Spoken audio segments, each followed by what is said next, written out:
Huwag kang umasang mamahalin kita, kahit may kasal tayong dalawa. Matigas na sabi ni Adrian kay Isabela. Pagak namang napatawa si Isabela sa narinig, habang nanunuyang tinitignan ng lalaki. Para bang napakalaking biro ng sinabi nito. I'm not expecting anything, Adrian. I know this is a win-win situation for our families. The alliance will make us stronger, more untouchable. That's all that matters. Tinitigan niya ito ng diretsyo. Walang bahid ng alinlangan sa kanyang tinig. You can rest easy knowing that no feelings are involved. This is not about love. Not about emotions. Not about any of that nonsense. It never was. And it never will be. Umiling siya. Bahagyang napangisi sa ideyang tila naguguluhan si Adrian. I don't believe in love, Adrian. It's not meant for people like me. Love is for the weak, for the naive, for those who still think they have the luxury to dream of something more. But us, we don't get that choice. We were born into power, shaped by guilt. And in the end, it's the only thing that will ever matter. Lumapit siya, tinapik ang balikat nito na para bang binibigyan lang ng assurance sa isang business deal. So don't think for a second that this is anything more than what it is. A strategic move. A play for dominance. You're useful to me, Adrian. And I know I'm useful to you. That's it. Nothing more. Nothing less. Pinisil niya ang kanyang mga daliri bago tumalikod. So if you were expecting something else, if you thought, even for a moment, that this could turn into something real, then I'm afraid you've miscalculated. Tumingin siya muli kay Adrian. Ang mga mata niya malamig at walang emosyon. Because I don't do love, I do power. Good. Sagot ni Adrian. Mas mabuti nang walang damdamin na hahalo dito. Napangisi si Isabela. Pero hindi ito umabot sa kanyang mga mata. Tumalikod siya. Tinuldukan ng usapan at naglakad palayo. Subalit hindi pa siya nakakalayo nang biglang magsalita si Adrian sa likuran niya. Bakit parang defensive ka masyado, Isabela? Napatigil siya. Dahan-dahan siyang lumingon. Nakataas ang isang kilay. Excuse me? Ngumiti ito. Malisyoso. May halong pangaasar. You said a lot of things. Paulit-ulit mo sinasabi na walang feelings na involved. Na hindi ka naniniwala sa pag-ibig. Parang ang dami mong sinasabi para lang kumbinsin ako. O baka ang sarili mo. Napakuyumang kamao ni Isabela. You're overthinking things, Adrian. Am I? Pinagtagpo niya ang kanilang mga mata. Hindi bumibigay sa hamon. Yes. Lumabas siya ng silid kung saan niya kasama ang lalaki. Nagtungo siya sa training room ng kanilang hideout para maglabas ng inis. Mariing pinisil ni Isabela ang mga hawakan ng kanyang dagger. Galit na galit habang itinatapon ang mga ito sa target board. 1, 2, 3. Sunod-sunod na tumama ang mga patalim sa gitna ng bilog. Bawat isa puno ng puwersa at inis. Iniisip niya si Adrian ang target niya, kaya walang mintis ang pagtama ng mga patalim niya dito. Naiinis siya dito, nang higit pa sa inaakala niya. Hindi niya lubos maisip kung ba't kailangan pang makapag-alyansa ng mga magulang niya para lang lumakas. Alam niyang kaya niya itong gawing mag-isa. Hindi niya kailangan ng kahit sino. Isa pang dagger ang mabilis niyang inihagis bago ito lumipad at isang kamay ang pumigil sa braso niya. Galit ka ba sa target board? Sa akin. Matalim ang tingin ni Isabela nang lumingon siya kay Adrian. Nakatayo ito sa likuran niya. Masyadong malapit at may bahagyang ngiti sa labi. Nakakaloko. Parang nang aasar. Mabilis niyang binawi ang braso niya. Ano na naman ang ginagawa mo dito? Nagkibit-balikat si Adrian. Well, naisip ko lang. Baka gusto mo may tunay na target para mas gumaan ang pakiramdam mo. Bumakas ang bahagyang gulat sa mukha ni Isabela bago ito napalitan ng isang mapanuksong ngiti. Huwag kang magsisisi sa hinihiling mo. Never. Sagot ni Adrian at sa isang iglap umatake si Isabela. Mabilis ang galaw ng babae. Halos hindi matanaw ang dagger sa kamay niya. Pero handa si Adrian. Nasalag niya ang unang atake gamit ang braso. Sa hagumanti ng sariling suntok, yumuko si Isabela. Umiwas. Bago pa siya matamaan, bumaliktad siya sa ere at lumapag ng matikas sa lupa. Impressive. Ani Adrian bahagyang hinihingal. Hindi ko kailangan na papuri mo. Sagot ni Isabela saka sumugod muli. Nagpalitan sila ng suntok at sipa. Bawat galaw puno ng intensidad. Alam nilang wala silang balak sakta ng isa't isa na seryoso. Pero walang nagpipigil. Hindi ito simpleng sparring. Isa itong labanan ng pride. Isang patunay kung sino ang mas may kontrol sa sitwasyon. Hanggang sa isang maling galaw ni Isabela ang nagdala sa kanya sa bingit ng pagkatalo. Nang umatake siya ng dagger strike, mabilis na umiwas si Adrian. Saka sinunggaban ng braso niya. Isang pihit, isang mabilis na kilos, at sa isang iglap, nagkapalitan sila ng posisyon.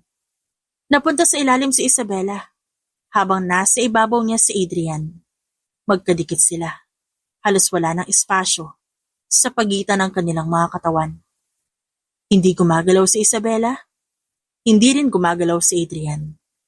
Pareho nilang naramdaman ang biglang pagbabago sa pagitan nila, ang pagtaas ng tensyon, ang init ng katawan ng isa't isa, ang hirap ng paghinga matapos ang matinding labanan. Napalunok siya. Ngayon lang niya napagbastan si Adrian ng ganito kalapit. Mataimtim at madilim ang mga mata nito. Parang isang bagyong pinipigilan ng sarili nitong sumabog. Matangos ang ilong nito. May matibay na linya sa panga. Ang pawis na dumaloy sa gilid ng kanyang leeg, pababa sa malapad niyang balikat. Lalo pang nainis si Isabela, dahil kahit pagod at sugatan, mukha pa rin tong perpekto. At ang mga labi nito, natural na mapupula at kaakit-akit. Napakurap siya, napagtanto, kung anong naglalaro sa kanyang isipan.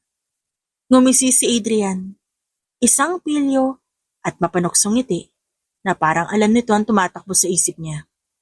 I bet you'll fall for me. Napasinghap si Isabela. Bahagyang inilapit ni Adrian ang labi sa tenga niya. Saka bumulong. Mark my words, Isabela. You will love me. Even if it's against your will. Mabilis na nakabawi si Isabela. Tinulak niya ng malakas si Adrian, saka siya tumayo ng mabilis. Hindi niya hinayaang makabawi ng lakas ng lalaki at makatayo. Bigla niya itong inapakan sa dibdib. Dahilan? Para mapadaing ito sa sakit. Matalim ang tingin ni Isabela, habang mas dinidiin pa ang kanyang paa sa dibdib ni Adrian. I bet it's the other way around, Adrian. Baka ikaw mahulog sa akin. Bahagya siyang yumuko. Mas dumapit. Hinayaan ang boses niyang dumaloy na parang hamog. Sa madaling araw. Malamig. Ngunit may bahid ng pangaakit. At kapag nangyari yon, hindi kita sasaluhin. Mabilis na lumipas ang mga araw. At dumating na nga ang engagement party ni na Isabela at Adrian. Piling tao lang ang imbitado. Mga pinakamalapit na kaalyado at pamilya. Hindi ito isang ordinaryong selebrasyon, kundi isang matalinong galaw para palakasin ang kanilang mga pamilya. Sa ilalim ng malalaking chandelier at malamig na liwanag ng venue, nakatayo si Isabela sa tabi ni Adrian. Suot ang isang eleganteng itim na gown na may mabigat na laylayan. Sanay siya sa mga ganitong pagtitipon. Pero sa gabing to, pakiramdam niya, isa siyang bihag. Si Adrian sa kabilang banda, tila walang iniindang bigat. Nakasuot ito na isang itim na suit na bumagay sa matikas nitong tindig. Hindi halata sa kilos nito ang kahit anong pagkailang. Tila balikas sa kanya ang ganitong eksena. Habang abala siya sa pagpipigil sa sarili na magpakita ng inis, nagsimula ng mag-usap ang kanilang mga magulang. Isabela, iha, napakaganda mo ngayong gabi. Tuwang-tuwang bati ng kanyang ina habang tinitignan siya mula ulo hanggang paa. Bagay na bagay talaga kayo ni Adrian. Isang pilit ng ngiti ang kanyang isinagot. Salamat po. Napangiti naman ang ina ni Adrian. Dati. Puro negosasyon lang ang usapan natin. Pero tignan mo ngayon, magpapakasal na kayo. Natural lang naman yan. Dagdag ng ama ni Adrian. At kung ako tatanungin, mas maganda kung maaga kayo makapagbigay ng... Saglit nang tumigil, ngumiti na nakakaloko, saka tumingin sa kanilang dalawa. Apo. Napasinghap si Isabela, kasabay ng pagkapit sa kanyang baso. Paglagok niya ng champagne, agad siyang nabilaukan at napayuko dahil sa matinding pag-ubo. Samantala sa tabi niya, napansin niyang bahagyang napailing si Adrian. Ngunit hindi nito itinago ang pagngiti. At mas lalo siyang nainis nang makitang kalmado lang itong tumango. Apo? Ulit ni Adrian, tila iniisip ang sinabi ng kanyang ama. That's interesting. Napalingon si Isabela sa lalaki ng may matalim na tingin. Sinamaan niya ito ng tingin. Ngunit nagpatuloy ito sa pagsasalita. Wala namang masama sa pagpaplano na maaga, di ba? Kaswal nitong sabi, nakatingin sa kanilang mga magulang. Mas lalong lumakas ang tawa ng ama ni Adrian. Yan ang gusto ko marinig. Mukhang hindi na namin kailangang hintayin ng matagal. Adrian! Mariing bulong ni Isabela, bahagyang kumapit sa braso ng lalaki. Anong pinagsasabi mo? Mula sa gilid ng kanyang paningin, nakita niya ang pilyong ngiti ni Adrian. Anong problema? Sila naman na nagbiro, sumakay lang ako. Sumobra ka naman sa pagsakay. Bumaling to sa kanya, tinapunan siya ng isang mahinang sulyap. Bakit? Ayaw mo ba? Di ka naman lugi sa akin. Hindi niya namalaya na bigla siyang napasinghap. Dahilan, para mas lalo matuwa ang lalaki. Isabela, iha, huwag mo muna masyadong isipin yan. Darating talaga kayo dyan. Sabat ng kanyang ina na halatang naaaliw sa kanyang reaksyon. Ang ibig lang naming sabihin, siguraduhin yung maayos ang relasyon nyo. Ang kasal ay hindi lang alyansa. Ito ay tungkol sa pagtitiwala ng pamilya natin sa isa't isa. Bahagyang lumambot ang ekspresyon ni Adrian, pero hindi ito nagsalita. Sa halip, isang saglit na tingin ang ibinigay nito kay Isabela bago muling humarap sa kanyang mga magulang. Natural lang, naayusin namin ang relasyon namin. Sagot ni Adrian, malamig ngunit may kumpiyansa. Kahit paano, gusto ko matiyak na magiging maayos ang lahat. Nagtagpo ang paningin nila ni Isabela at sa unang pagkakataon sa gabing yon, hindi niya alam kung paano babasahin ang ekspresyon ng lalaki. Asa ka. Pahihirapan ko buhay mo. Inis niyang sabi sa pabulong na paraan. Saglit na natahimik ang paligid. Ngunit ilang segundo lang, muling natawa ang kanilang mga magulang. Ay nako, kahit kailan ang dalawang ito? Biro ng ama ni Isabela. Pati ba naman engagement party, nag-aasaran pa rin. Ano pa bang aasahan natin? Sagot naman ng ina ni Adrian. Basta ang importante magkasama na sila. Ang kasunod niyan, kasal. Nagpalitan ng tingin si Adrian at Isabela. Alam nilang pareho na wala ng atrasan. Napakagarbo ng kanilang kasal. Ang buong lugar nagliliwanag sa ilalim ng mga chandeliers. Ang pulang carpet tila 100 patungo sa isang bagong yugto ng buhay nila ni Adrian. Ngunit sa kabila ng perpektong seremonyang ito, ang pakiramdam ni Isabela, isa siyang bitag ng unti-unting sumasara. Nakatayo siya sa harap ng altar. Suot ang isang eleganteng gown na bagamat maganda, para bang isang tanikala sa kanyang katawan. Sa gilid ng kanyang paningin, ramdam niya ang matinding titig ni Adrian. Bakit ba titig ka ng titig dyan? Bayan mo nga ako kakatingin mo. Baka hindi ako makapagpigil. Saksakin kita dito. Napatawa si Adrian. Relax, babe. I'm just appreciating your beauty. Ito yata ang unang beses na nakita kita sa ganyang ayos. At sa kasal pa natin. Di na ako lugi. Maganda naman pala mapapangasawa ko. Gusto mo ba talagang mamatay sa harap nilang lahat, ha? Wala akong panahon para sa ganyan mong banat, ha? Di ako natutuwa. Bago pa makasagot si Adrian, isang malakas na pagsabog ang pumunit sa tahimik na seremonya. Yumanig ang buong simbahan. Ang mga salamin sa mataas na bintana, sabay-sabay na nabasag. Bumagsak ang malalaking piraso ng marmol sa sahig. Ang tunog ng takbuhan, sigawan, at mga nagbabasagang lamesa ay nagsanib. Agad na binalot ng kaguluhan ng kasal na minsan nilang pinlano bilang isang palabas para sa lahat. Mula sa usok, may lumabas na mga lalaki na kaitim, armado, ng mahahabang baril. Organisado ang galaw ng mga ito. At sa isang tingin pa lang, alam na ni Isabela kung sino ang punteriya ng mga ito. Silang dalawa na Adrian. Baba! Sigaw na Adrian, hinatak siya palayo. Ngunit hindi siya isang babaeng mananatili lang sa likod.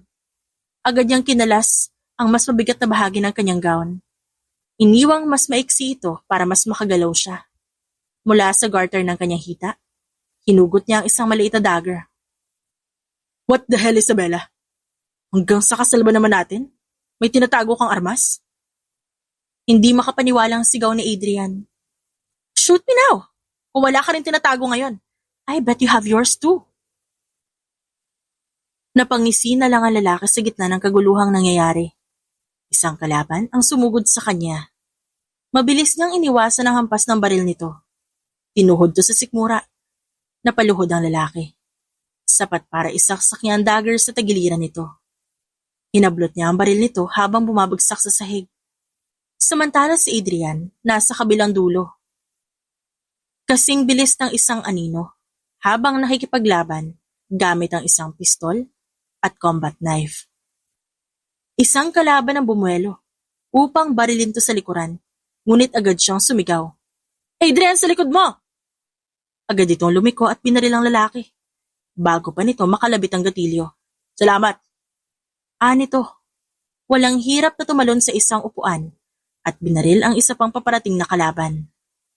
Lalong nagkagulo nang magsimula ng lumaban ang mga tauhan ng pamilya nila. Ang ingay ng putukan, walang tigil, at ang sahig na puno ng basyo ng bala. Mabilis nilang sinuri ang paligid. Kailangan nilang ilabas ang kanilang pamilya bago pa sila makatakas. Kailangan nating ilabas ang pamilya natin, sabi ni Isabela habang sumisilip sa paligid. Hinahanap ang kanyang mga magulang. Sige, ako sa kanan, ikaw sa kaliwa.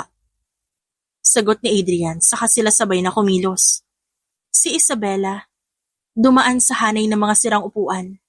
Iniiwasan ng mga bala habang tinutumbok ang kinatatayuan ng kanyang mga magulang. Nakita niya napapaligiran na mga ito ng kanilang tauhan. Ngunit hindi ibig sabihin ligtas na sila. Isang lalaking armado ng shotgun ang naglalakad palapit sa direksyon ng kanyang ina. Hindi siya nag-atubili. Mabilis siyang lumapit sa likuran. Tinutok ang baril sa ulo ng lalaki. Bago kinalabit ang gatilyo, isang putok lang, bumagsak ito. Isabela! Sigaw ng kanyang ama. Lumabas na kayo! May sasakyan sa likod! Sagot niya habang patuloy na lumalaban. Samantala, nakita niyang nasa kabilang dulo si Adrian. Pinoprotektahan ang pamilya nito. 3 lalaki ang sabay na sumugod dito. Ngunit hindi ito natinag. Sa isang galaw lang, iniwasan ito ang unang suntok. Binaril ang ikalawa at sinaksak ang ikatlo gamit ang combat knife. Ngunit sa gitna ng laban, isang bala ang dumaan at tumama sa braso ni Isabela. Napangiwi siya pero hindi siya nagpadaig.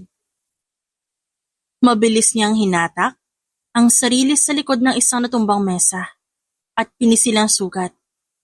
Wala siyang oras para isipin ang sakit. Nang matiyak niyang ligtas na ang kanyang pamilya, sinenyasan niya si Adrian. Tara na! Wala na tayong oras! Mabilis silang tumakbo palabas. Iniwan ang kaguluhan sa loob ng simbahan. Sa labas, may naghihintay ng sasakyan para sa kanila. Isang itim na SUV na minamaneho ng isa sa mga tauhan ni Adrian.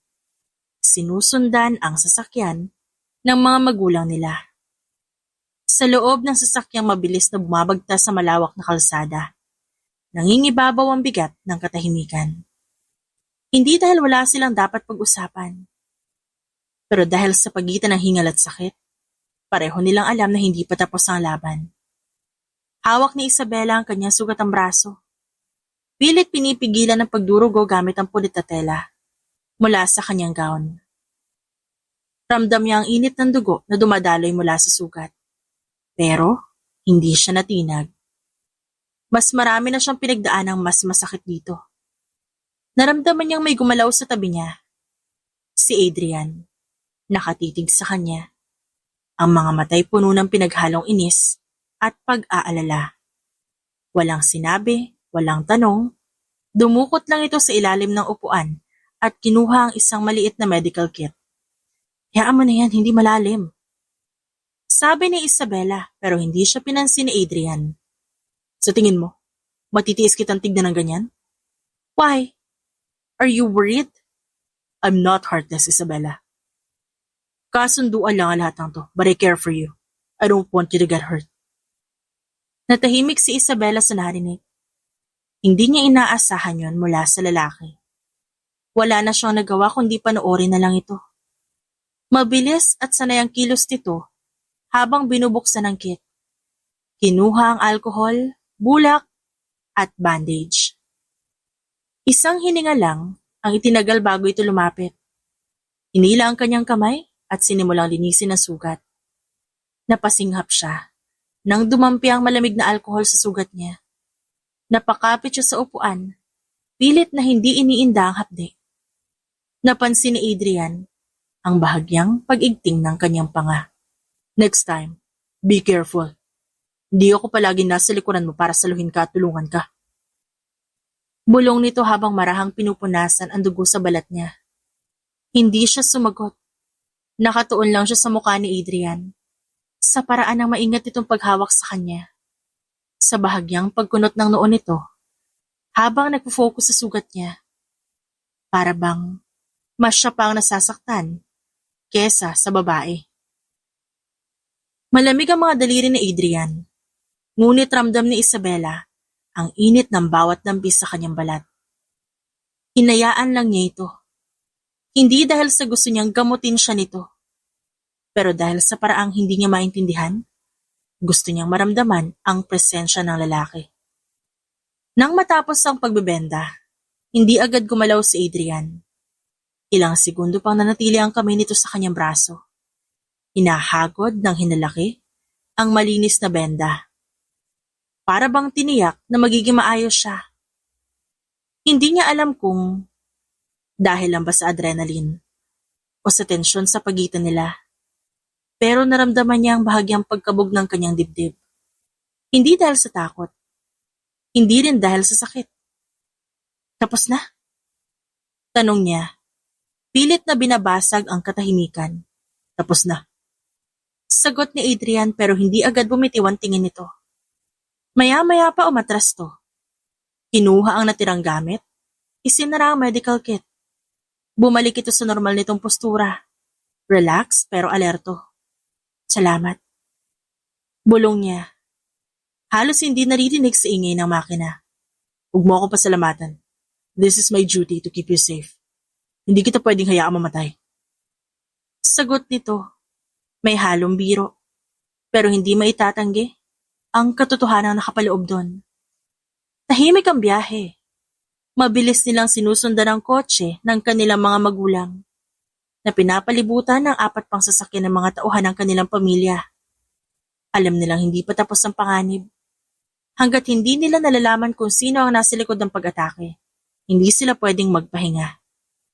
Alam nilang hindi ganon kadali ang sitwasyong ito. Kung kaya nilang pasukin ang mismong kasal para lang patayin ang dalawa, siguradong may kasunod pang hakbang ang mga taong yon. Ilang oras pang lumipas bago sila nakarating sa safe house. Isang lumang villa sa isang liblib na lugar sa labas ng lungsod. Malaki ito, napalilibutan ng matataas na pader at may sariling security system. Isa ito sa mga ari-arian ng pamilya ni Adrian na ginagamit bilang taguan sa ganitong uri ng sitwasyon.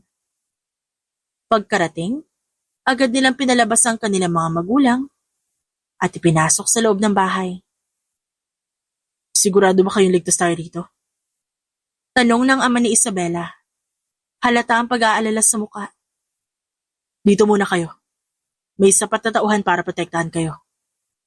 Sagot ni Adrian. Tumingin siya kay Isabela na parang inaasahan ang pagsang-ayon nito. Kaya tumango siya. Mas ligtas kayo dito kaysa sa labas. Pero kami ni Adrian, hindi pwedeng manatili. Nagkatinginan ng kanilang mga magulang. Hindi ito nagulat sa sinabi nila, pero halata ang pag-aalinlangan. Kayo ang punteriya. Anang ina ni Adrian. Kung aalis kayo, mas madali kayo masusundan. Dahil nga doon, kailangan namin magtago. Kumilos, bago nila mahuli ang bawat galaw natin. Sagot ni Isabela, sa kamariing tinignan ng kanyang ama. Hindi natin alam kung sinong kalaban. Pero isa lang ang sigurado. Hindi nila tayo titigilan hanggat hindi nila natatapos ang sinimulan nila. May saglit na katahimikan bago tumango ang ama ni Adrian. Anong plano? Nagkatinginan silang dalawa ni Adrian. Lalabas kami ng bansa. Dito nila tayo inaasahan magtago. Kaya ang gagawin natin, tatakas tayo sa direksyon na hindi nila inaasahan. Kailangan nating malaman kung sino may pakana ng lahat ng ito. Hindi tayo pwede maghintay na lang dito na walang ginagawa. Alam nilang hindi madaling desisyon to. Kapag umalis sila, mas madali silang aatakihin at mas delikado ang bawat akbang nila. Pero wala silang ibang pagpipilian. Tutulungan namin kayo maganda. Sabi ng ama ni Isabela, kahit halata sa boses nito na hindi pa rin to komportable sa desisyong ginawa nila. Sa kabila ng bigat ng sitwasyon, hindi napigilan ni Isabela ang mapahinga ng malalim. Hindi ito ang buhay na inakala niyang haharapin niya pagkatapos ng kasal. Pero ngayon, isa lang ang sigurado siya. Kakayanin niya ito dahil hindi siya nag-iisa. Tuluyan sila nakalabas ng bansa. Malakas ang ulan sa labas ng bintana ng maliit na apartment na tinutuluyan nilang dalawa. Sa loob ng halos 2 araw nilang pananatili sa bansang ito. Hindi sila lumabas ng hindi maingat. Masyado pang sariwa ang panghanib. At kahit nakalayo na sila, hindi ibig sabihin ligtas na sila. Nasa isang tahimik silang lungsod sa Southeast Asia. Malayo sa dating buhay na iniwan nila sa Pilipinas. Wala silang dala kundi peking identity, ilang kagamitan, at ang tiwalang hindi sila agad matutunton ng mga taong gustong pumatay sa kanila. Maya't maya, ang pagtunog ng encrypted phone ni Adrian. Halos hindi na ito bumibitaw sa pakikipag-ugnayan sa kanilang pamilya. Nagring ulit ang telepono.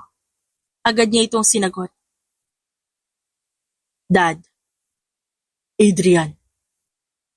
Matigas ang boses ng ama niya sa kabilang linya. May mga bagong impormasyon na kami nakuha. Napatingin si Isabela kay Adrian. Agad siyang naupo sa tabi nito. Naghintay sa sasabihin ng ama nito. May nagsusumikap na pabagsakin ng pamilya natin. Hindi lang ito isang random na pag-atake. May sistema sila. May plano. Kaninong grupo? Tanong ni Adrian, agad na dumiretso sa punto. Dati ng kalaban ng pamilya natin. Pero mas organisado sila ngayon. At ang mas masama, mukhang may kasabwat sila mula sa loob. Nanlamig si Isabela sa narinig niya. Inside job? Posibleng may nagbenta ng impormasyon tungkol sa atin. Pero ang pinakamasamang balita, hindi lang tayo ang target nila. Kayong dalawa ang pinaka-importanting punteriya. Bakit kami? Dahil kayo ang alas ng mga pamilya natin. Adrian, ikaw ang susunod na tagapagmana ng lahat na itinayo natin. At si Isabela. Alam mong ikaw ang pinakamalakas sa sandata ng iyong pamilya. Kung may gustong magpabagsak sa atin, kailangang alisin muna kayo. Tumango-tango si Adrian, at kung patay na kami, wala na makakahadlang sa kanila. Bakit kaya lang nila ito ginawa? Dati pa naman gustong pabagsakin ang pamilya natin Pero bakit kaya lang sila umatake ng ganito kalakas? Hindi pa namin alam ang sagot dyan. Anang ama ni Adrian. Pero ang sigurado namin, may mas malaking plano ang mga taong to. Hindi lang tayo ang target. May galaw na silang ginagawa sa negosyo natin, sa mga koneksyon natin sa politika, pati sa mga kapwa natin negosyante. Nanahimik sina Adrian at Isabela. Hindi ito basta simpleng personal na vendetta. May mas malaking bagay na nakataya. Hindi tayo pwede maghintay na lang. Sabi ni Isabela, ang tono ng boses, puno ng determinasyon. Kung may nagbenta ng impormasyon mula sa loob, kailangan nating malaman kung sino. At kung may mas malakas silang plano na binubuo, dapat natin silang unahan. Dagdag ni Adrian, paano niyo gagawin yan? Nagkatinginan ulit ang dalawa.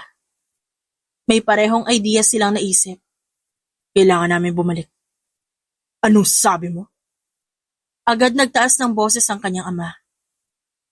Hindi kami makakatulong kung palagi kami nagtatago. Kung may espiya sa loob, kailangan namin malaman kung sino. At kung may mas malaking plano silang ginagawa, kailangan nating pigilan bago pa may sa katuparan. Tama siya. Pero hindi pwedeng bulgar ang galaw natin. Kung babalik kami, kailangan nating linlangin ang mga kalaban. Kailangan nilang isipin na wala pa rin kaming alam, na patuloy pa rin kami nagtatago.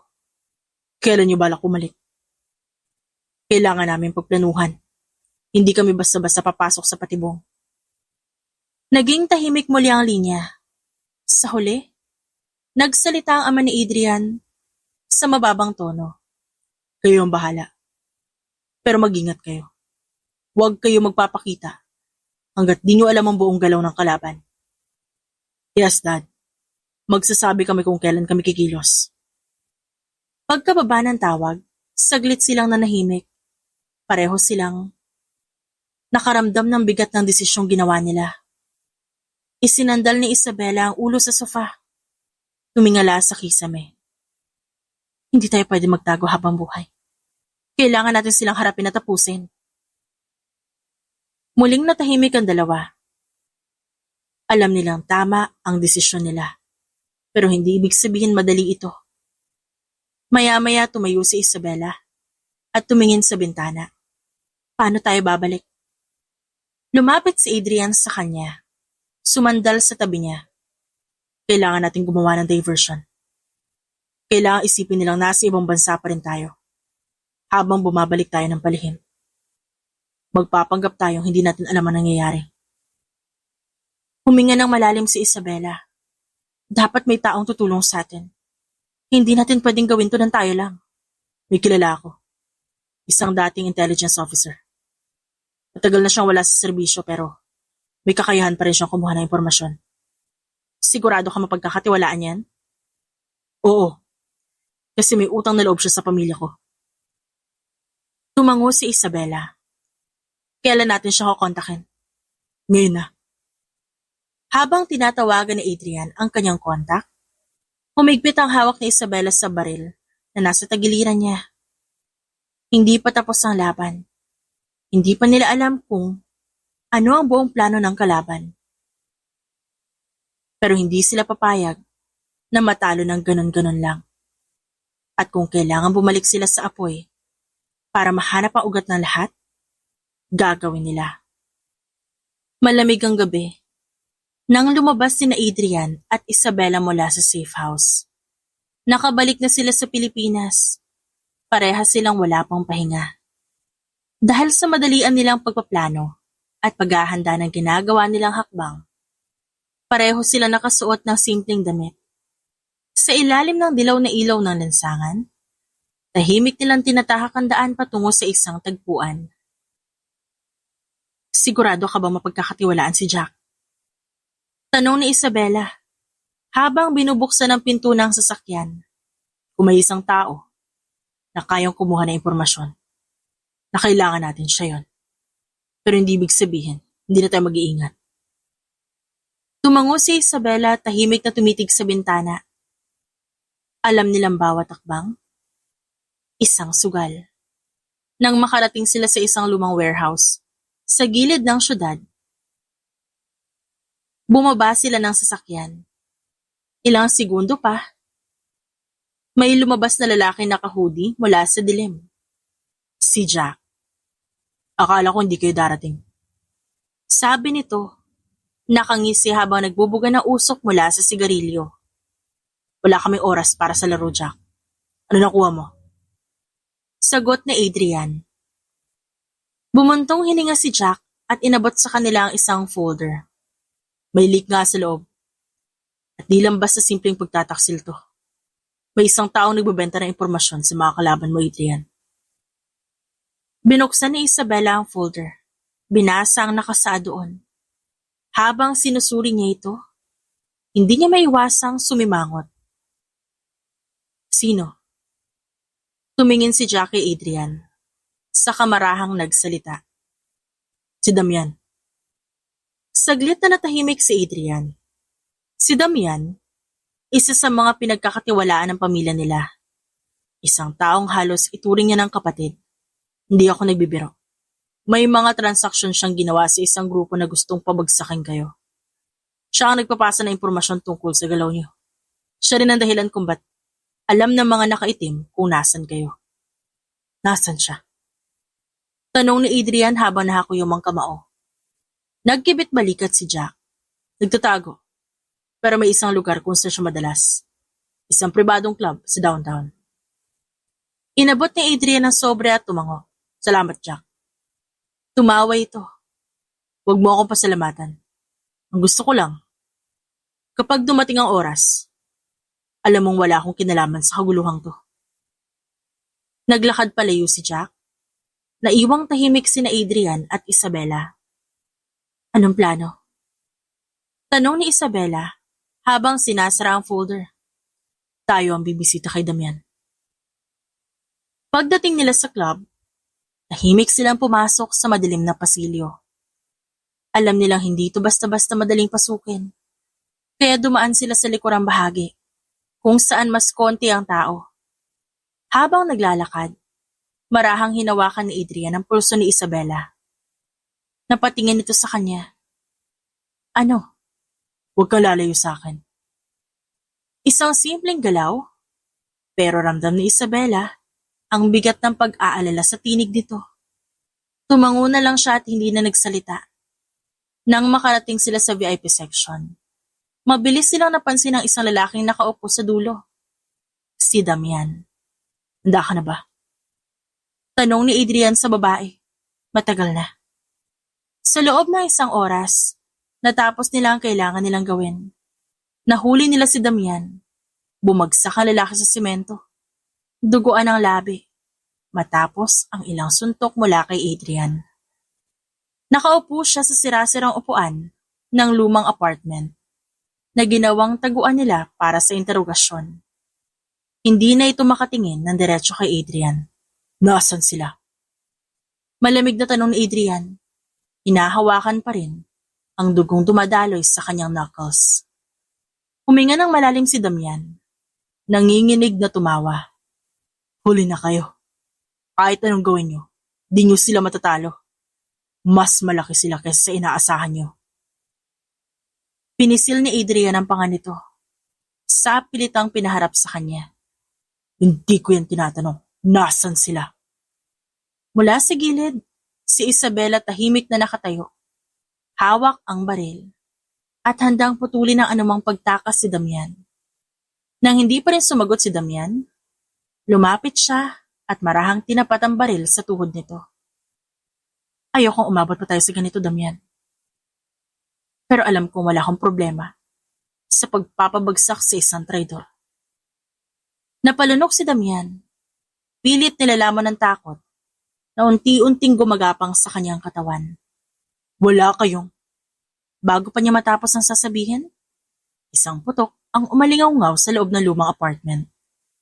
Hindi tinamaan ang tuhod niya, pero sapat ang bala sa simento sa tabi nito para maramdaman niya ang banta.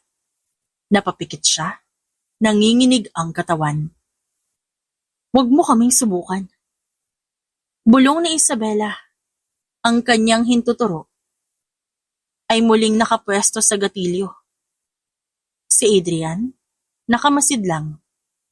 Muling binalik ang mabigat na tingin kay Damian. Huling tanong, nasan sila? Gumalaw ang panga ni Damian. Kita ang pag-aalinlangan sa muka. Pero nang muling umatras si Isabela, handang muling magpaputok. Bumuntong hininga siya at bumulong. May warehouse sila sa labas ng lungsod. Naningkit ang mga mata ni Adrian.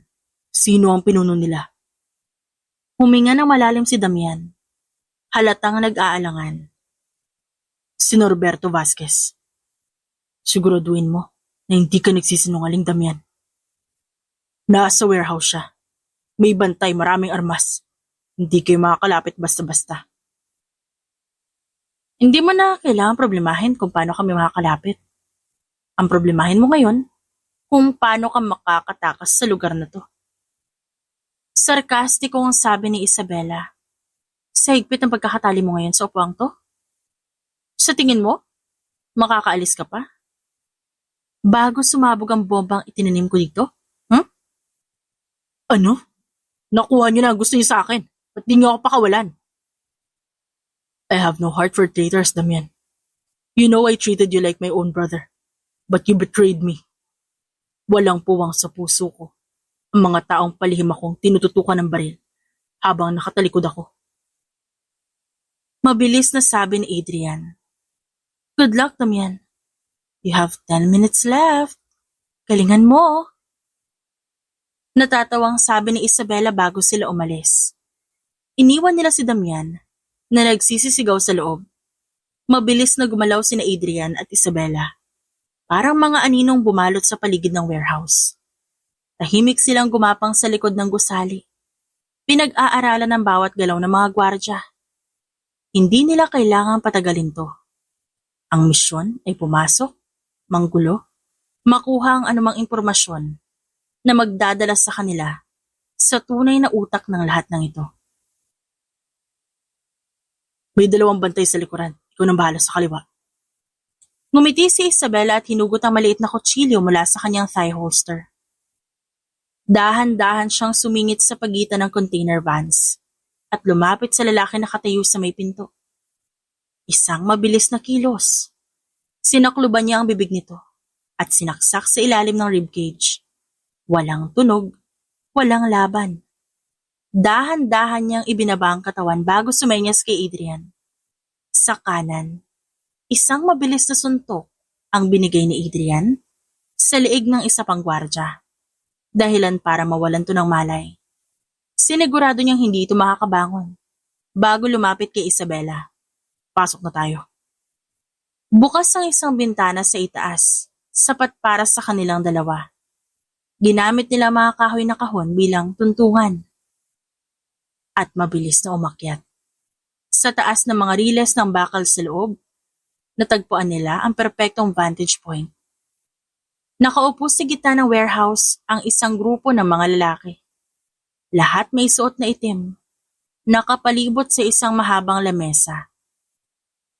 Sa gitna ng lahat, isang lalaki may edad na, ang mukhang namumuno sa usapan, si Norberto Vasquez. Sa kanyang tabi, isang laptop ang bukas. Pinapakita ang ilang dokumento na tila isang malaking transaksyon. Dapat tapusin na natin sila. Sabi ng isang lalaki na nakasalamin. Ang dalawang iyon, si Adrian at Isabela, silang pinakamalaking sagabal. Kung di natin sila maaalis, babagsak ang operasyon natin. Nagkatinginan sina Adrian at Isabela. Mukhang mainit pa rin tayo sa kanila. Bulong ni Isabela kay Adrian. Mas lalo na ngayon.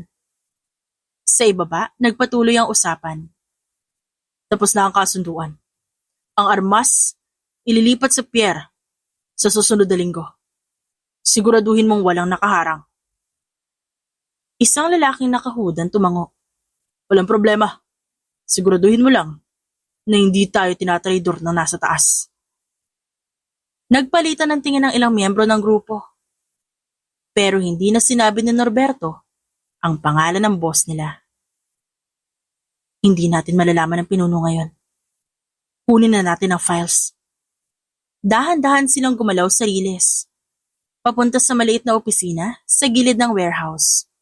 Doon nila nakita ang isang lumang filing cabinet. At sa loob ay mga makapal na folder na puno ng dokumento.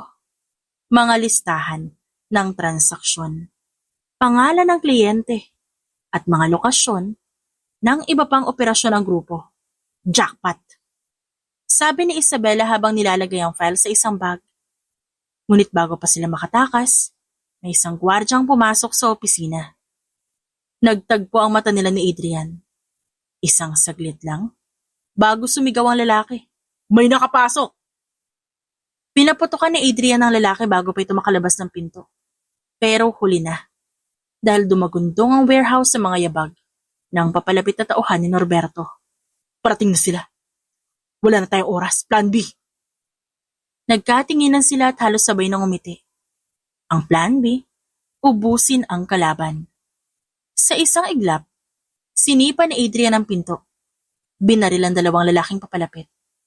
Sa kaliwa, gumulong si Isabela. Nagtago sa isang crate bago pinaputokan ng tatlong kalabang malapit sa mesa. Mabilis na kumilos ang grupo.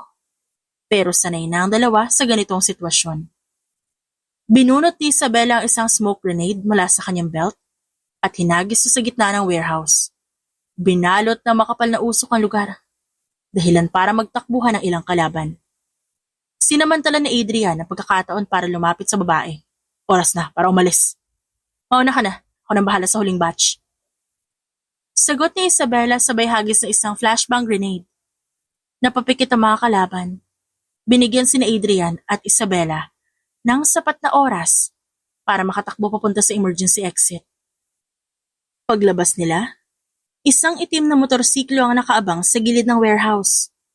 Eksaktong iniwan nila roon kanina bilang escape plan. Sumakay agad si Isabela sa likod ni Adrian. Mahigpit na yumakap sa bewang ng lalaki. Sumiklab ang makina at sa isang mabilis na pag-arangkada, nawala sila sa dilim ng gabi. Sa malayo, naririnig nila ang sigaw ng galit na si Norberto. Mabilis nilang iniwan ang warehouse, dala mga dokumentong maaaring sumira sa organisasyon na gusto silang patayin.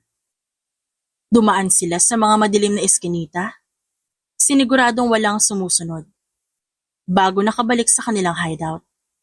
Pagkapasok, agad na inilak ni Isabela ang pinto, habang si Adrian naman, sinilip ang labas mula sa bintana. Tahimik sila nagpalitan ng tingin, parehong pagod. Huminga ng malalim si Adrian, tinanggal ang kanyang gloves, lumapit sa mesa kung saan nakalatag ang mga dokumento at binuksan ang bag. Dito natin malalaman kung sino talaga ang target natin. Tahimik silang nagbabasa ng dokumento. Malalalim ang impormasyon. Ngunit sa gitna ng lahat ng iyon, isang pangalan ang paulit-ulit na lumalabas. Pareho sila natigilan nang makita ito. Si Richard Velasco. Tumahimik ang paligid. Si Isabela ang unang bumasag nito. Hindi pwede to. Si Richard Velasco ang taong tumulong sa kanila noon. Ang dating kaalyado ng pamilya nila. Tinignan na Adrian ang papel sa kanyang kamay. Pilit na inuunawa ang nakasulat. Imposible. Siya ang nagturo sa akin kung paano lumaban sa mga taong ganito. Bakit niya tayo papapatay? Bumuntong hininga si Isabela, nagiwas ng tingin. Mukhang matagal na tayo niloloko. Gaano katagal niyang binubuo to? Gaano katagal niya tayo niloloko? Tahimik si Isabela pero ramdam niya ang bigat sa loob ni Adrian. Kung siya lang, matagal niyang tinanggap na wala talagang permanenteng kakampi sa mundo. Pero si Adrian, kilala niya ito. Alam niyang iba ang sakit ng pagtataksil para dito.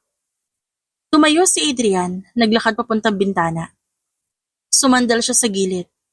Pilit pinakakalma ang sarili. Ilang sandali, naramdaman niyang lumapit si Isabela. Hindi ito nagsalita, pero marahan itong tinapik ang kanyang braso. Isang simpleng galaw lang, walang pasakali. Nagtagal to na ilang segundo bago nagsalita. Always remember this, Adrian. Trust no one. Because even the devil once wore the face of a friend. Mahinang natawa si Adrian. Kung naging mas matalino lang ako. Di ka Diyos. Hindi mo malalaman ang lahat.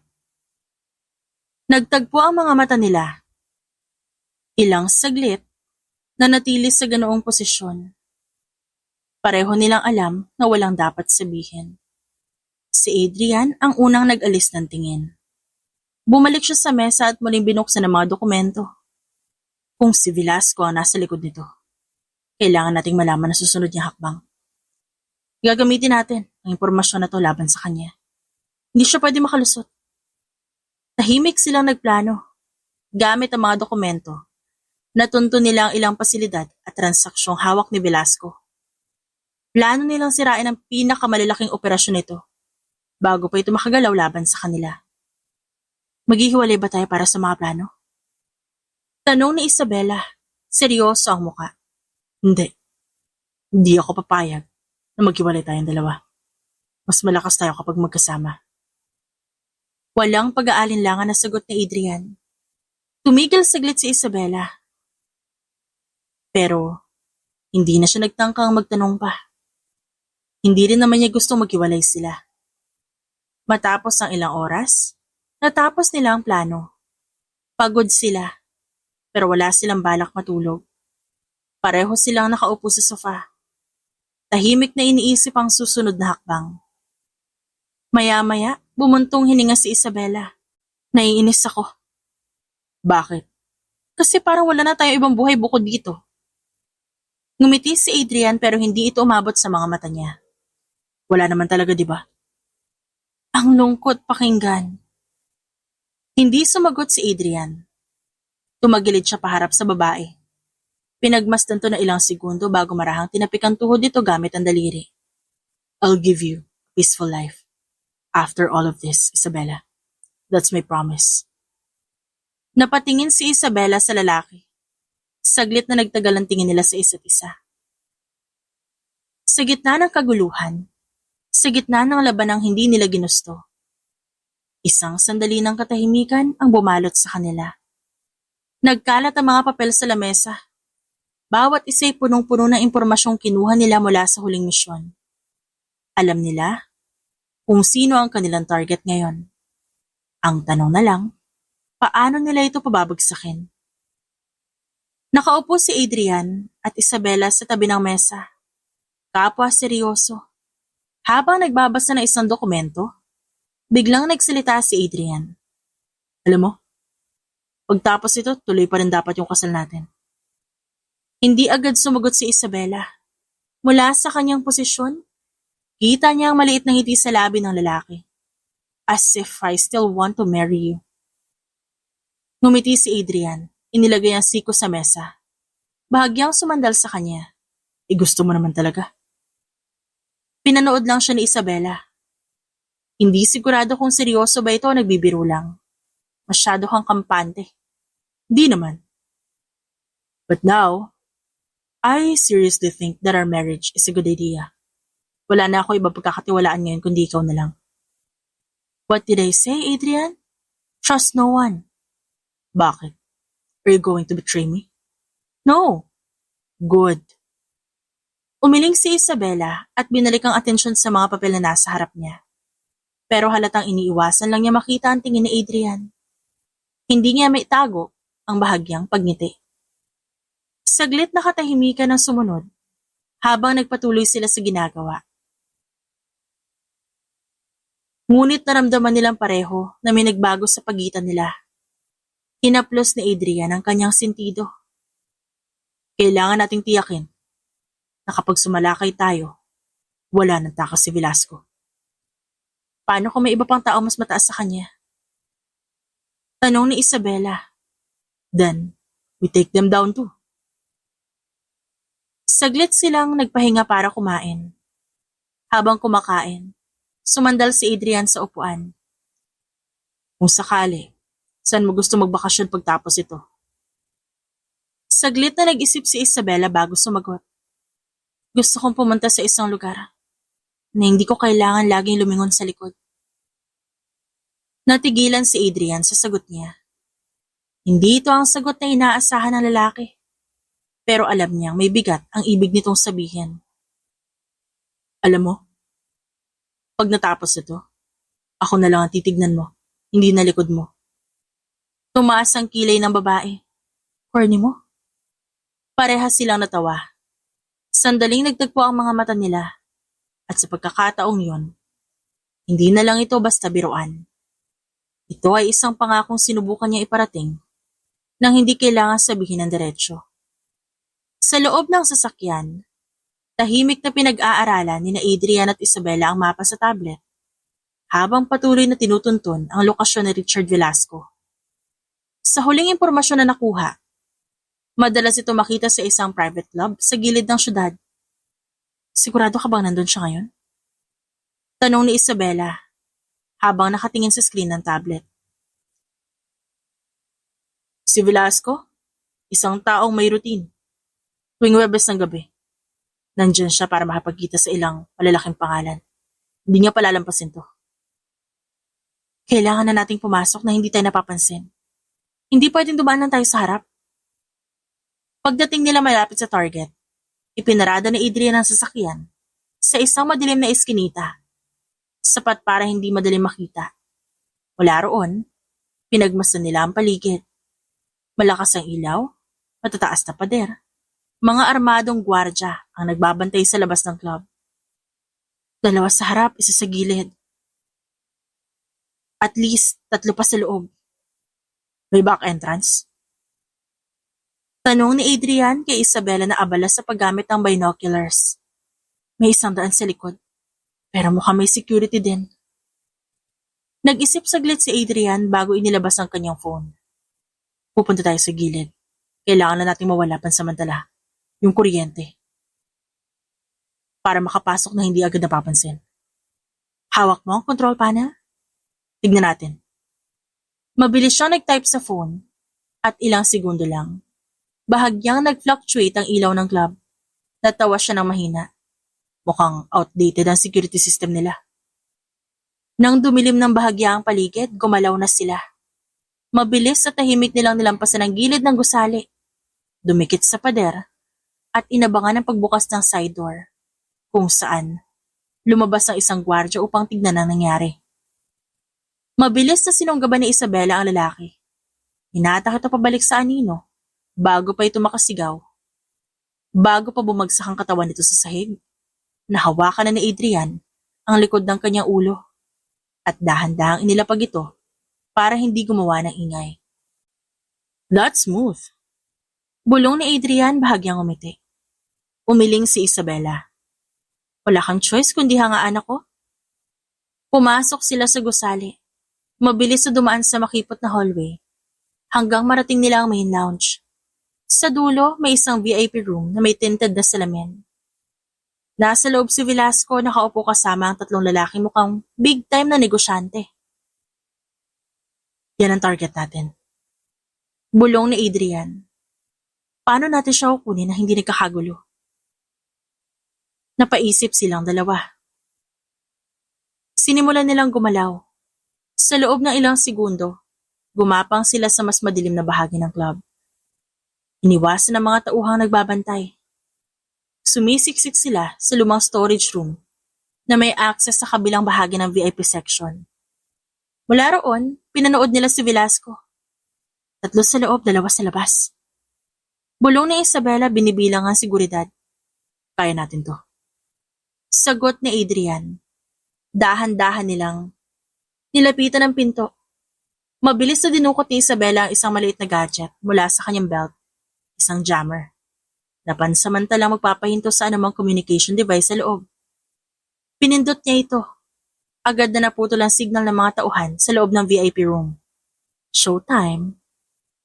Sa isang mabilis na kilos, sinipa niya ang pinto, sinunggaban ng lalaking pinakamalapit. Mabilis niyang tinulak ito sa mesa, habang si Isabela bumunot ng baril. Tinutukan ng iba pang nasa loob. Nagulat si Velasco, ngunit bago pa ito makatakbo, inilan na siya ni Adrian at pinaluhod sa harap. Hindi maganda to, Adrian. Di mo alam ang pinapasok mo. Mas gusto ko malaman kaysa pabayaan kang manatili sa larong to.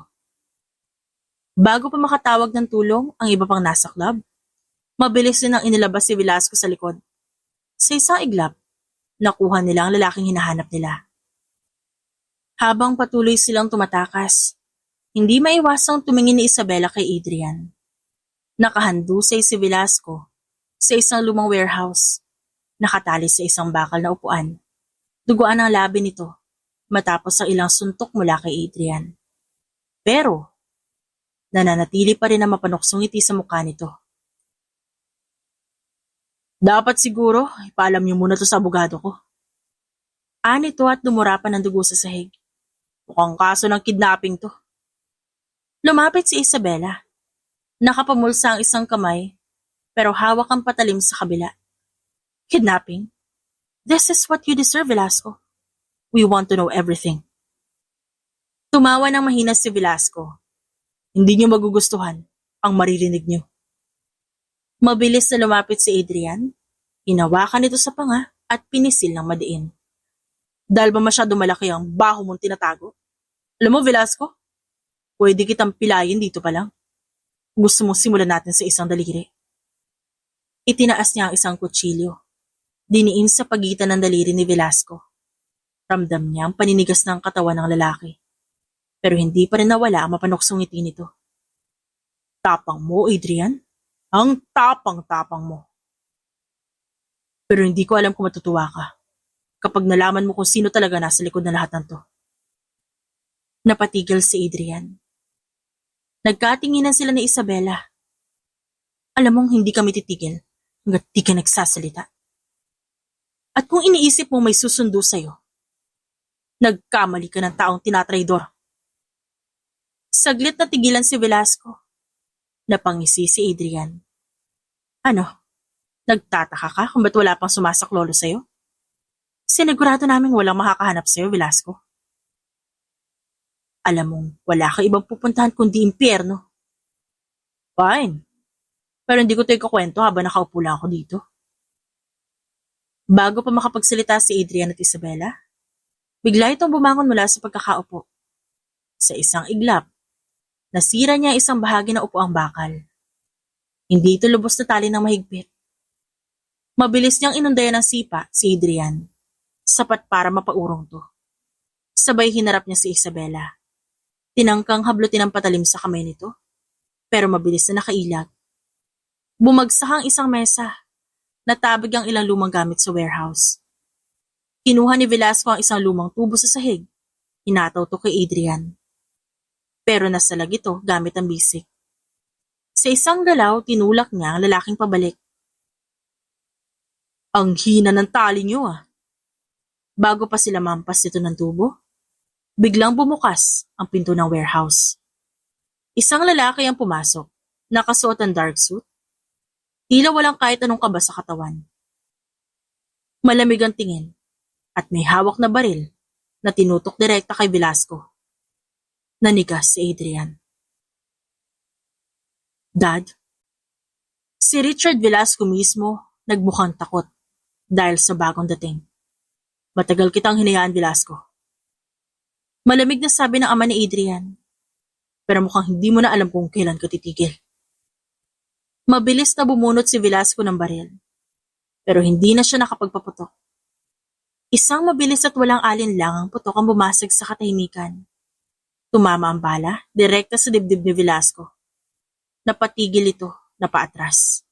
Sa katuluyang bumagsak sa malamig na sahig.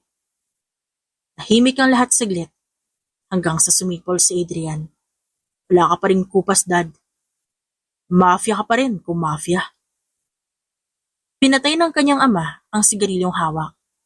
Anak, minsan, hindi na natin kailangan gawing komplikado ang laban. Kung kaya naman na isang bala lang. Nakatayo sina Adrian at Isabela sa labas ng warehouse.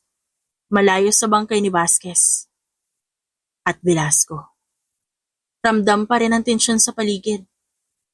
Huminga ng malalim si Adrian, saka nilingon si Isabela. Sa unang pagkakataon, matapos ang lahat ng gulo, nagkaroon siya ng pagkakataong pagmasdan nito na hindi tumatakbo o nakikipaglaban. Nakataas pa rin na isang kilay nito, na parang inaabangan kung anong susunod na hakbang niya. Umiti siya ng bahagya. So wala na pipigil. Tumaas ang kilay ni Isabela. Sa alin? Sa kasal natin. Hindi ko pa rin gets kung ba't yan agad ang iniisip mo. Saad ni Isabela at napairap. Nanahimik ang lalaki at biglang naging seryoso. Ganun na lamang ang gulat ni Isabela nang bigla itong lumuhod at naglabas ng isang singsing. Because after all of this chaos, there's something I look forward to, and that is marrying you. Napasinghap si Isabela, hindi sa kaba kundi sa gulat. Adrian, seryoso ka ba? Ngumiti ito, pero baka sa mukha ang pagod at tapat na emosyon. Nung una, akala ko laro lang to. Arranged marriage. Isang kasunduan na wala tayong choice kundi tanggapin. Pero sa lahat ng pinagdaanan natin, sa bawat bala, bawat panganib, isa lang ang malinaw sa akin. Gusto kita. Ikaw ang gusto ko. Hindi dahil sa kasunduan. Hindi dahil sa kahit anong dahilan. Kundi dahil ikaw yun. Tahimik si Isabela. Titig na titig sa kanya. Lagi kitang pipiliin. Kahit wala nang pumilit sa atin. Kaya ngayon ako na mismo nagtatanong. Will you marry me this time? By choice. Of us. Napakurap si Isabela. Pinipigilan ng pagngiti. Wisit ka talaga, Adrian. Ngumisi ang lalaki. So yes? Napailing si Isabela bago marahang tinanggap ang singsing. Yes. Sagot niya. Sa loob ng isang eleganteng chapel sa Tuscany, sa ilalim ng araw na nagbibigay ng gintong liwanag sa buong paligid, nakatayo si Adrian sa harapan.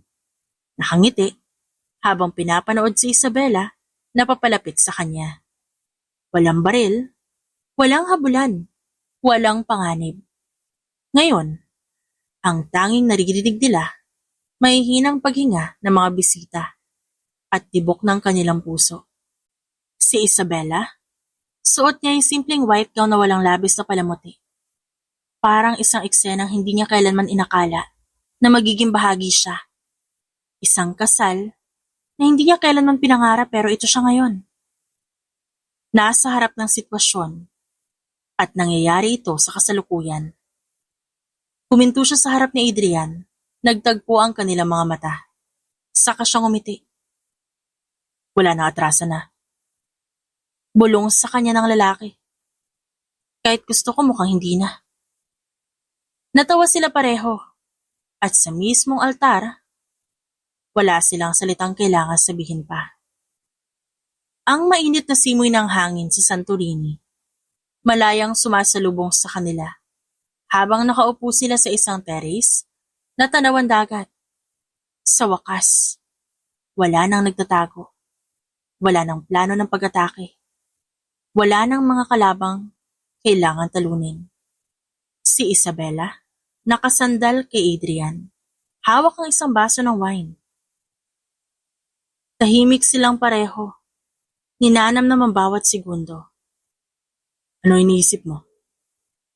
Napabuntong hininga si Isabela sa tanong ni Adrian. Kung paano tayo umabot sa puntong to? Napangiti ang lalaki. Kung may nagsabi sa atin na ikakasal tayo, siguro pagtatawan natin. Kahit ako, hindi ko inakalang aabot tayo sa ganito. Tumango naman si Isabela. Dati, iniisip ko lang kung paano makakatakas. Wala sa plano ko umibig sa lalaking katulad mo, no? Katulad ko. Nagwapo, madali na mapagmahal. Ha! Mayabang, palaasa, makulit.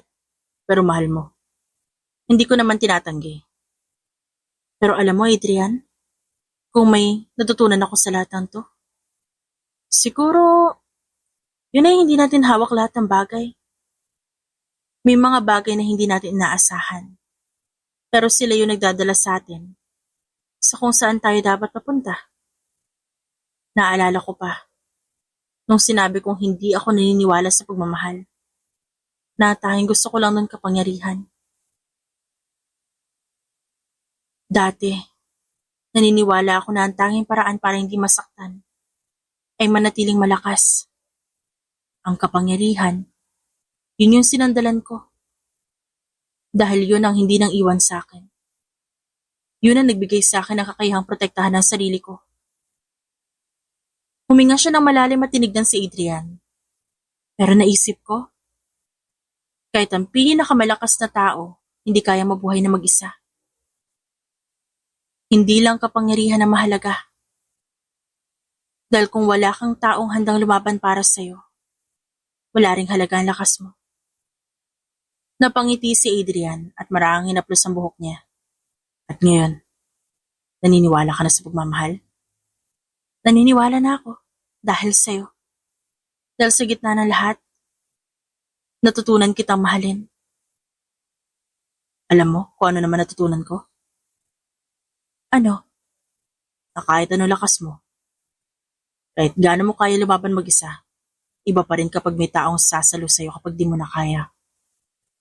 Nagkatinginan sila at sa pagitan ng katahimikan, sa pagitan ng mga alaala na nakaraan, na puno ng panganib at sigalot.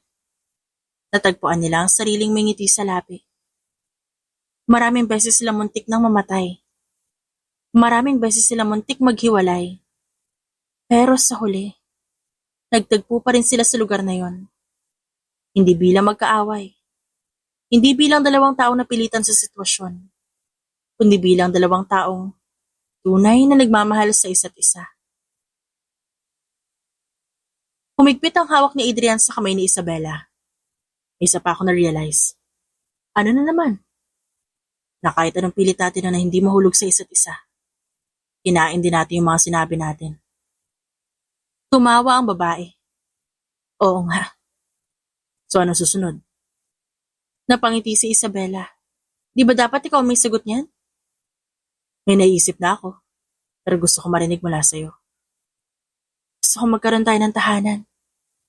Isang lugar kung saan di tayo kailangan tumakbo o magtago. May nahanap na akong property sa Tuscany. Hindi kalayuan sa chapel kung saan tayo kinasal. Talaga? Gusto mo bang puntahan natin pagbalik natin doon? Para makita mo rin? Gusto ko yun! Hindi inaasahan ni Isabela na inisip na pala ni Adrian ang bagay na ito. May gusto ka na bang simulang negosyo? Iniisip ko kung anong bagay sa atin. Gusto ko ng isang bagay na simple pero may halaga. Isang negosyo na hindi lang tungkol sa pera, pero may saysay din sa atin. Paano kung vineyard? Gusto mo ng tahimik na buhay? Gusto mo ng magandang tanawin? Mahilig kang uminom ng wine? So yan pala basihan mo Practical na basihan. Isipin mo na lang, isang lugar kung saan tayo matatanim ng ubas. Gagawa ng sarili nating alak. Isang bagay na atin talaga. Napaisip si Isabela. At habang iniisip niya yon, may kung anong init sa kanyang dibdib na hindi niya maipaliwanag. Gusto ko yan. Hinawakan ni Adrian ang kamay niya at tinalikan na likod nito. Kaya simulan na natin. Tumingala si Isabela, tinitigan ng asul na langit. Sa unang pagkakataon, wala na siyang pangamba. Wala na siyang agam-agam.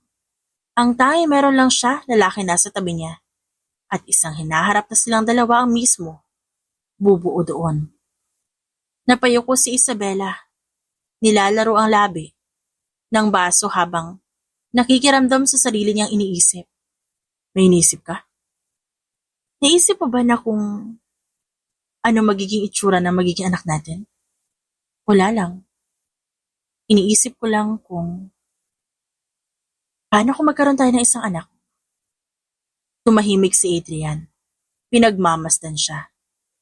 Ilang buwan pa lang silang kasal pero sa tanong na yon, may kung anong init na lumukob sa puso niya. Isang pananabik na hindi niya rin inasahan. Gusto mo na ba? Napatawa si Isabela. Di ko alam, pero iniisip ko kung magkakaroon tayo ng isang anak, mabibigyan natin siya ng tahimik na buhay. Malayo sa buhay na naranasan natin. Hinawakan ni Adrian ang kamay niya at marahang hinaplos yon. Kung mangyari yon, sisiguraduhin kong hindi niya mararanasan lahat ng pinagdaanan natin. Ano kaya kung babae? Biglang bulong ni Adrian habang nakangiti. Kung babae, sisiguraduhin ko matapang siya. Pero sana, hindi masyado matigas ang ulo. Kung lalaki, dapat kasing tapang mo. Pero sana kasing bait ko. Wow! Taas naman ang tingin mo sa sarili mo. At nagkatawanan silang dalawa. Sa unang pagkakataon, hindi na siya natakot sa hinaharap. Hindi niya na kailangan tumakbo o magtago. Dahil sa wakas may tahanan na siyang uuwian. At sa ilalim ng liwanag ng buwan sa Santorini, dahan-dahang pinatakan ni Adrian ng isang banayad na halik sa labi si Isabela. Sa huli, ang kwento ni na Adrian at Isabela ay nagpapaalala na ang tunay na kalakasan ay nasa puso.